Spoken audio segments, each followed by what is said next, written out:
Welcome to this week's episode of Run It Up. This week we have a bunch of insane topics to talk about. I don't even gotta tell you what it's ranging from topic to topic, but hey, stick through, watch, and you won't regret it. Now, to start off from the top, last week we had a lot of criticism. A lot of people were saying that we're on NA for no reason. We're being very judgmental to our own region, and we should be more proud of our region, just like Brazil. I don't think that's very true, to be honest with you. I think last time we spoke nothing but the fact. I believe in NA personally as a team, and I think they're gonna go far, but I think that type of slander is unnecessary, so I decided to clear up the misconception and talk about NA as a whole right now. So NA, let's look at our top three teams. TSM to start it off. TSM won 5 best of 5 series versus the other top teams in North America. Now, this isn't an easy region. This is North America. We're not a wild card. We're a main card region. They're going into Worlds with their heads up high. We got BB looking like a rock up in the top lane. Bjergsen's looking better than he has ever before. There's been a leaked scrim result a few days ago from Sunning versus TSM, and TSM completely dismantled them. China looking like the favorites coming into Worlds. I don't believe that.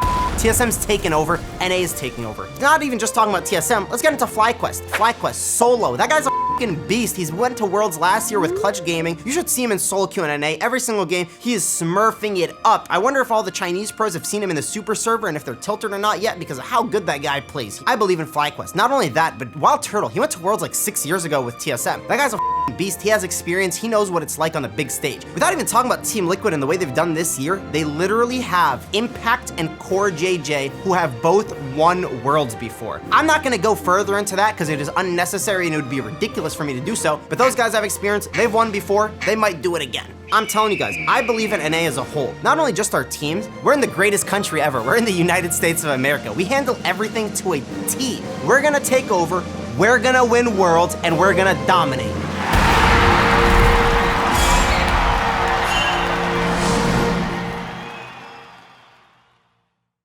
Let's get into esport news. I'm here to give you guys a quick little update.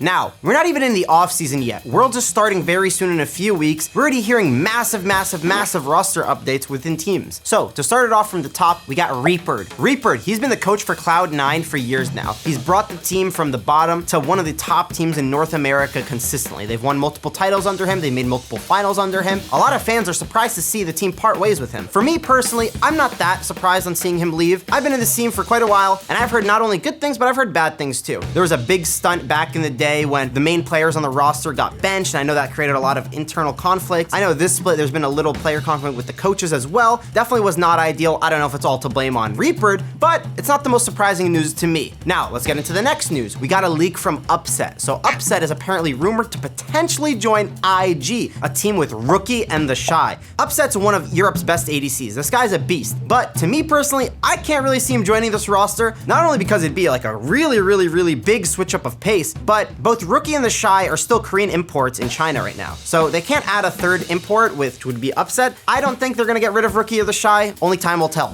We have another confirmed update. T1's head coach, Kim, used to be IG's coach last year, and when they won the World Championship under IG, has now left the roster. I'm not surprised in the slightest. I'm not here to shit on the coach, but let's be real. Coach Kim has said in the past multiple times that his players are not that good, or he expected more out of certain players. Listen, you just don't say that type of stuff to your players, and you don't say that type of stuff in interviews publicly about your players. You sit there with utmost confidence about your players. Not only that, but this man absolutely drafted like dog.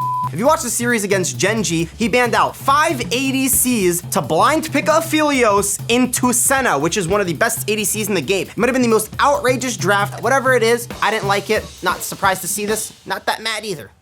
That's all the news we have for now. Once we get into the offseason, we'll definitely have a lot more to talk about, and we'll keep you posted.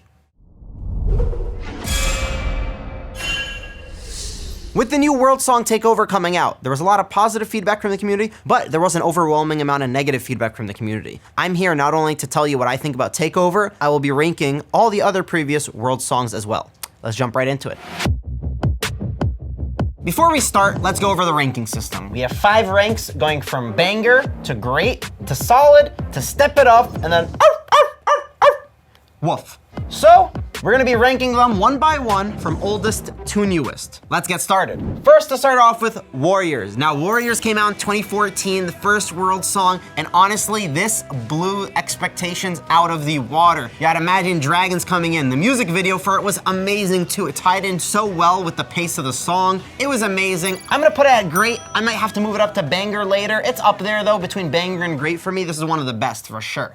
Let's get into the next one, Worlds Collide. This is probably one of the least memorable songs. I think not only did it not have like a really good music video, the song itself was a little lacking in my opinion. It wasn't terrible, I could listen to it, but it's not one of my favorites for sure. I'd put this as probably a step it up. Like I think we need to work on it. I think we can definitely get it a little higher. Let's get into Ignite next. Now, Ignite dropped. I don't think there's that much hype with it. There's a song with Zed on it. It came out. I don't think the music video is very good either. And honestly, if I'm being real, I think the music video is a big part of it. I think the music video helps accentuate the song. Yeah, it just makes it a lot more hype. I think we're gonna have to put it in Step It Up. Step It Up seems good for me. We're gonna go there. We got Legends Never Die. Now this song's very solid. I think this is like peak solid song. It came out, it was good. I don't think it passed expectations, but it wasn't terrible. Let's put it up in solid. Rise.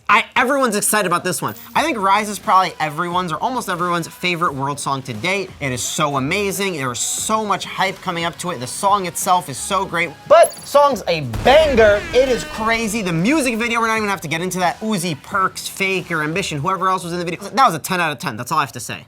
We got Phoenix. Now, Phoenix came out, and a lot of people weren't that much of fans of Phoenix, but honestly, I thought Phoenix was pretty good. I'm not gonna lie. I think Chrissy Costanza did a great job. I think the audio was good. I think there was a good amount of hype with that. Let's move Legends Never Die to Step It Up, and let's move Phoenix to solid. Yeah, that seems better for now. Takeover, Riot's newest song. This is the world song that just came out. I thought the music video was a little The song was great. It didn't pass expectations, but honestly, I didn't think it was too bad either. To me, it was just like more mediocre than anything else. So I'd say this is like solid. I'm gonna put it solid. There will be a link in the description to make your own tier list. If you think my thoughts and my opinions were dog, hey, go make your own tier list. After a new episode of Run It Up drops, I like to sit here, relax on this nice little lounge chair, kick my feet up, sit by the fire, get the warmth, and just scroll through the comments and read the feedback that you guys have for me, both positive and negative, because the show's all about improvement. To start us off, we got Steven saying, "Respect Mo, this actually wasn't cringe." Thank you, Steven. Appreciate it a lot. Next, we have your boy Sean saying, "Intro starts with a fresh-ish faced Mo right into this homeless Mo." Appreciate you calling me homeless, man. Good looks. Amith Conero says, "Can we get Mo to interview Bjergsen again, either in person after Worlds or over video chat? In person would be preferred." Amith, I'm not sure what you mean by again. I've never interviewed Bjergsen before, probably never will. But if we were to do so, stay tuned. Protein says, "Mo honestly isn't that bad of an actor. Listen, not a single thing we do here is acted out. Everything's off the top of the dome. I just say what comes to mind and you guys watch it." Was that good? Robin Games and Invest says, "This video was terrible. Why are there so many likes? Thanks for letting me know why it was bad instead of just, saying it was terrible." PR0N Legacy says, "Wait, this content is actually pretty good. What the f?" Listen, why are people surprised here? This is a show where 100 Thieves, their developmental team, their broadcast team, their recording team, their audio team, everyone works together with the hottest League of Legends content creator, Yassuo, to put together a great, fantastic show. There should be no surprise as to why it's so good. Anoob1 says, "Can't wait for the Tyler 1 appearing as a guest, peak content."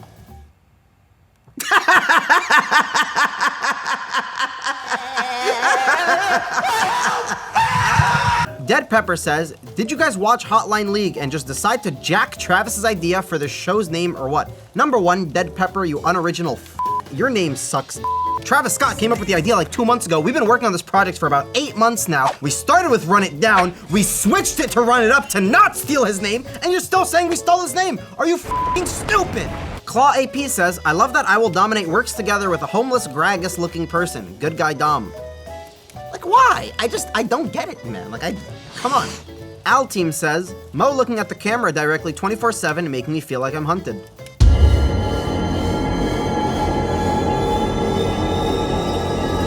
I just want you to feel at home. John Doe says, so weird seeing the dude who I used to PK with in OSRS being a complete cop-out. Guess money really changes people. Number one, who the f are you? I don't remember PKing with you. Your name is John Doe, so you didn't even give me your real name. Number two, what do you mean I'm a cop-out? What did I do? I'm literally just talking about league content. What do you mean I'm a sellout? What did I do? The show's not even sold. I don't make money yet. I don't make money! Where'd that go, boy? Sorry. Gamers, bienvenidos. That was actually really fun. Wow. I would like future episodes to talk about champion design and how some are better promoted than others. For example, Lilia, who was that again, and Yon, among other things like who made X champion and such. Honestly, that's a really good idea, and I think we should just jump into that right now. Let's do it. When we dive deeper into it, we look at Lilia, we look at Yon, just compare the amount of hype each champion had to it. We're gonna start with Lilia, who was released before. Lilia was released and she was teased in the Spirit Blossom event. A video came out of her and it showed a little bit of Lilia's abilities in the champion and like the cute little Lilia side, but it wasn't even just mainly focused on her. It was like a Spirit Blossom event, so she was neglected. Yon was even in that, and honestly, I was more interested about Yon than her. Now, we get into Yon. Yon comes out, we have 3 videos on him, teasers, lores, battles with Yassuo against other people. Like, they didn't stop. Now, I understand it, trust me, and I know my hype is probably up there because I'm a Yasuo player, and you know, Yon's probably more attracted to me than Lilia is. As you can see, the amount of hype that Lilia had is nowhere near the amount of hype that Yon had. I remember Lilia came out, and I didn't even give a shit. I didn't even know she was out. I saw her played in my games. I was only thinking about Yon. Now, the problem is this is happening again in the present. So since Samira's been teased a few weeks ago, we haven't heard a single thing. There's been no animations released, there's been no hype, there's been no build-up from Riot, there's been absolutely nothing, and we were just supposed to like get hype for her reveal, which was supposed to be today and her drop in-game. But when you look at a champion like Seraphine, who has not even yet to be announced, we made a Twitter account that has over 200,000 followers. Seraphine is verified on Twitter. Seraphine has literally been posting selfies and tweeting since June 26th. She even replies to tweets in character. They made an Instagram account for her that has almost as many as me. She has 330,000 followers. I'm about to hit a follow back and just hope I don't get egoed. Seraphine dropped a pop star cover, quit her job at the boba store, and is now working with KDA according to her social media page. Seraphine's a cartoon character, but she's constantly posting pictures and videos of her real life cat. Seraphine's featured in the KDA comic strip. Not only that, but we just got an update today that Seraphine's going to be performing live at Worlds with the rest of the KDA. Now, every single note that I've just hit on Seraphine is before her actual announcement as a champion. How crazy is it that Seraphine gets all of this, she gets all the social media, she gets all the coverage, she gets World's performances, and Samira got one YouTube video teasing her arrival, and she's supposed to drop today. You can thank the comment for bringing this topic up. This is definitely an interesting topic, and I think we should just have more consistency around the board from Riot. I think there's a lot of cool ways and innovative ways for them to hype up their champions. Whether you think back to years and years ago, where when Vel'Koz was released, they gave 20 different content creators small Vel'Koz clips to integrate into their YouTube videos to hype up their fans and the player base on upcoming champions. I think Riot can do better stuff in the future, and let's hope they do. And that's all for us, guys. Hope you guys enjoyed the show. If you guys have any ideas for future episodes, let us know in the comments and run it up.